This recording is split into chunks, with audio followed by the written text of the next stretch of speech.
Já se perguntou o que é ensinar e o que é aprender? A história das culturas passa pela educação. Somos fruto da experiência de homens e mulheres que transmitiram esse saber ao longo das gerações. E um dos principais espaços de aprendizado é a escola. Mas será que ela tem o mesmo significado para todos os povos? O Como Vivemos de hoje nos convida a pensar sobre a importância da educação para a humanidade. Prepare-se! Nossa viagem pelas diferentes escolas do planeta começa agora.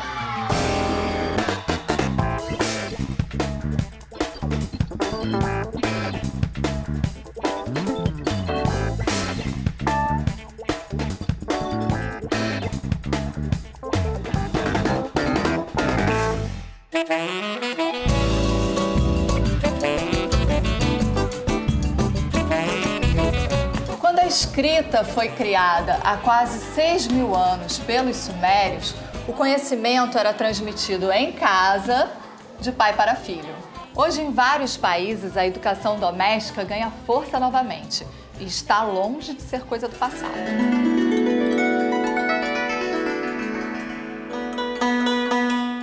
Não há sinal nesta escola improvisada, muito menos pressão.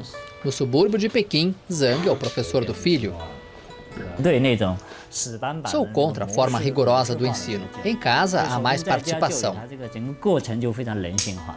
Zhang trocou o trabalho de gerente em uma empresa para ser o professor do filho em tempo integral. Na China é proibido dar aula em casa, mas se estima que milhares de pais estejam fazendo isso. Zhang acredita que os benefícios para a aprendizagem de seu filho superam os riscos. As escolas do país têm taxa de alfabetização de quase 100%, mas ele teme que o método de ensino e a preocupação com as notas prejudiquem a criatividade. Os resultados são ainda melhores em casa. Na China, por exemplo, um estudante normal na primeira série aprenderia esses 2 livros de inglês em 1 ano. Não acho que seja o suficiente. Posso usar todos esses livros em 1 ano com meu filho. Ele pretende dar aula em casa até que o filho de 7 anos entre na faculdade e está confiante de que poderá ser em Harvard, Oxford ou Cambridge. Mas entre os tutores existe a preocupação com o impacto do ensino em casa. As crianças não têm a oportunidade de se socializarem com professores ou outros alunos. São só eles e a gente. Se as crianças estiverem com pessoas diferentes, elas vão aprender mais. Segundo Zhang, o filho passa poucas horas por dia em uma sala de aula com outras crianças por causa das atividades extracurriculares. Quando outros pais pedem para ele justificar o método alternativo, Zhang diz que pela qualidade do aprendizado, vale a pena o investimento. Do ambiente doméstico, o ensino ganhou os jardins, os espaços públicos. Na Grécia Antiga, mentores e mais tarde preceptores passaram a ensinar os jovens e as crianças. De lá para cá, muita coisa mudou. E se em tempos atrás a figura do mestre era reverenciada, hoje, em alguns lugares do mundo, ser professor pode ser uma profissão de risco.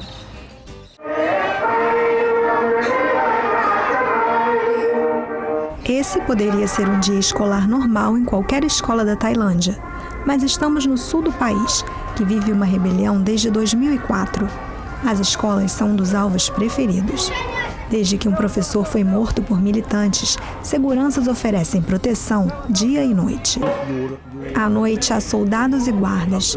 Durante o dia também, porque temos medo de que eles tentem incendiar a escola. Professores de escolas não religiosas são um dos principais alvos dos militantes islâmicos. Eles são vistos como símbolos da autoridade do governo, como soldados de Bangkok, tentando impor a cultura budista no sul. Mais de 130 profissionais já morreram no conflito. Alguns professores andam armados. A situação me assusta, mas não me arrependo de ser professora. Ajudo os alunos a aprender. É um pouco arriscado, mas toda carreira tem seus riscos nestas 3 províncias do sul. Os professores são o principal alvo, no entanto. Todos os dias vemos situações em que professores são mortos ou em que pessoas comuns são atingidas, de um lado ou de outro. É essa violência olho por olho que torna tão difícil uma solução política que agrade aos 2 lados. Sem um fim do conflito à vista, as crianças dessa região vão continuar crescendo cercadas de armas e violência. Mais de 4.400 pessoas já morreram, mas com apenas 1 ou 2 mortes diárias, esse conflito esquecido raramente chega às manchetes internacionais.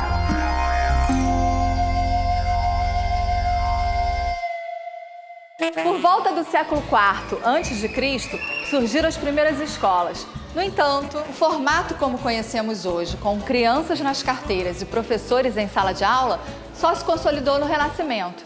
Mas vale pensar que o processo de ensino e aprendizagem pode acontecer em diferentes lugares. Que tal substituir as carteiras pelo banco do trem e a sala de aula pelo vagão? A rotina diária de transporte para o trabalho, uma parte monótona de qualquer dia da semana. Mas não aqui. Passageiros deste trem de Haifa rumo a Tel Aviv estão aproveitando ao máximo o trajeto. Graças a um projeto chamado Cientistas em Curso, a Universidade Hebraica em Israel está enviando professores para os trens para educar os passageiros. A sala de aula pode ser diferente, mas o objetivo de instigar a imaginação das pessoas é o mesmo. Há muitos curiosos, isso me incentiva. Quando vejo uma pessoa que se perdeu durante a explicação, tento mantê-la interessada. Gosto muito disso. O objetivo da iniciativa é convencer as pessoas da importância da formação acadêmica. A julgar pela reação dos passageiros aqui, o projeto parece estar funcionando. Há algumas exceções, mas a grande maioria dos passageiros não usa mais os fones de ouvido ou lê o jornal. Para os professores, é bom saber que aqueles que nunca foram à escola e até os que se formaram valorizam a chance de aprender algo novo todos os dias.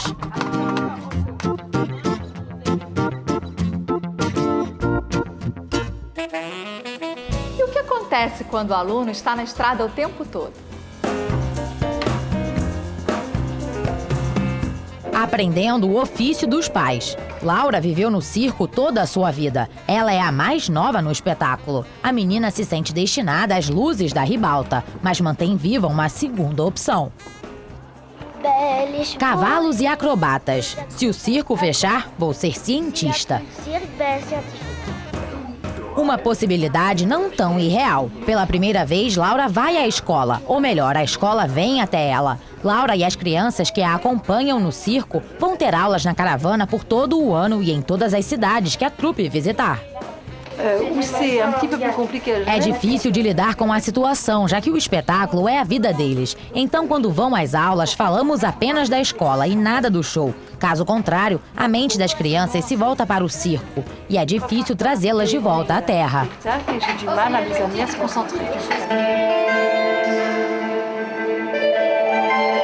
É a primeira vez que o governo francês emprega uma professora para o circo. Até hoje, a tarefa tem sido o problema dos pais. É prático, mas ainda assim me preocupo por minha filha não ir a uma escola normal. Os dias da menina são cheios. Os ensaios recomeçam uma vez que os livros são fechados. Nada para uma futura estrela que acredita que o show deve continuar, mesmo no mundo das letras.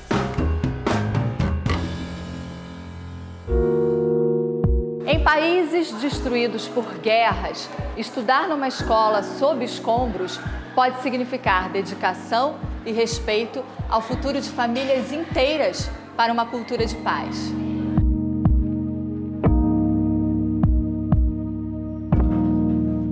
Cerca de 500.000 crianças voltaram às escolas com 3 semanas de atraso.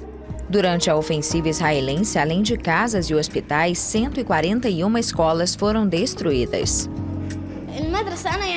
Quando vi a escola de novo, não acreditei. Era muito mais bonita antes disso. Vim para ver meus amigos, para saber se estão vivos ou mortos e ver como estão. Além das perdas materiais, os 50 dias de guerra deixaram 2.140 mortos em Gaza. Muitos que viviam aqui se foram porque as casas foram destruídas. É um desastre. Nessa primeira semana de aula, vamos falar com eles e ouvir suas histórias.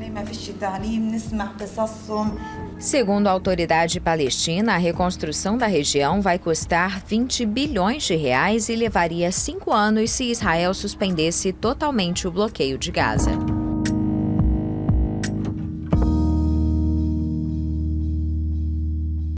Ainda que não haja guerra, ir à escola em algumas comunidades pobres do planeta é um desafio diário.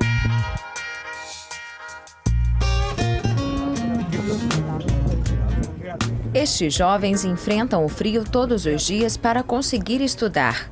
Não há pontes sobre o rio Irã. Depois da travessia, eles se preparam para vestir os uniformes. A tarefa é ainda mais difícil para as meninas, já que não há um lugar onde elas possam se trocar.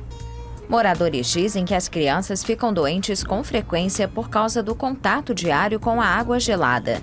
Eles afirmam que a promessa de construir uma ponte no local é antiga, mas o projeto nunca saiu do papel.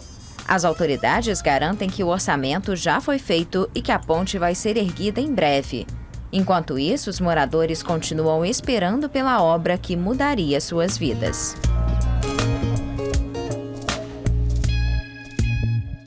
O homem é capaz de aperfeiçoar o conhecimento, modificá-lo e ensinar às futuras gerações. E para algumas sociedades, a principal lição é garantir o acesso à escola, onde jovens e crianças tenham a chance de ver no horizonte um novo amanhã. Pastores de gados nômades se juntam por 6 horas ao norte de Juba, capital do Sudão do Sul. 90% dos pastores nesta região não sabem ler ou escrever. Por isso, Gabriel, um professor itinerante, tem muito trabalho pela frente. Ele viaja para ensinar às crianças o ABCD. Gabriel foi nômade na juventude e, após estudar em Uganda e no Quênia, retornou para ajudar o próximo. Adoro me sentir ajudando essas crianças. Elas são o futuro amanhã. Sem elas, o país não se parece com um país. O país que Gabriel fala é a parte sul do Sudão. Entre 9 e 15 de janeiro, as pessoas participarão de um referendo para decidir se a região se separa do norte árabe. Mas como criar um estado independente viável se apenas 1 em 4 pessoas consegue ler ou escrever? Para acabar com o analfabetismo, as autoridades criaram 30 escolas itinerantes para cruzar a metade das 10 regiões do Sudão do Sul. A iniciativa foi bem recebida pelos pais que desejam um futuro melhor para os filhos. Queria que meus filhos fossem para a cidade estudar. Meus pais não tinham noção da importância da educação, mas tenho e quero que estudem.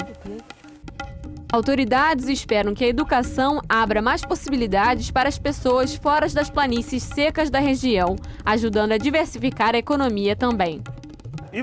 Se não há crianças para cuidar do gado, as pessoas terão de vender os animais e, quem sabe, não se tornem empresários. O número de professores itinerantes deve subir de 60 para 300 este ano, um crescimento enorme, mas ainda insuficiente nesta nação de 4 milhões de crianças.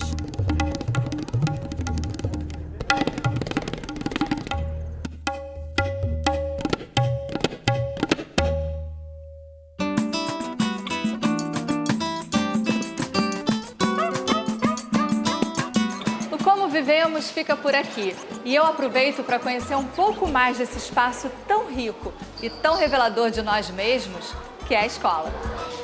Até o próximo programa.